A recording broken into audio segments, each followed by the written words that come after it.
U ovoj inspirativnoj priči pratimo avanture dječaka imenom Marko i njegovog neočekivanog prijatelja Lava Leo. Marko je bio običan dječak iz malog sela koji je sanjao o velikim avanturama. Jednog dana dok je lutao po divljini, naišao je na malog lava koji je bio zaglavljen u zamku.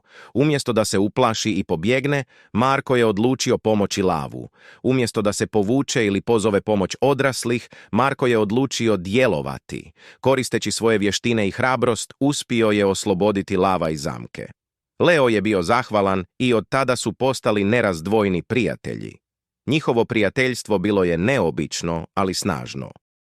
Dječak i lav proputovali su mnoge avanture zajedno, suočavajući se s brojnim izazovima.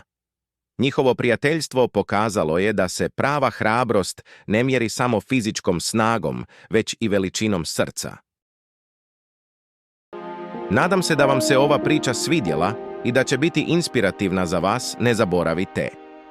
Prijateljstvo je važno između parova i da nas prava hrabrost često vodi na neočekivana mjesta.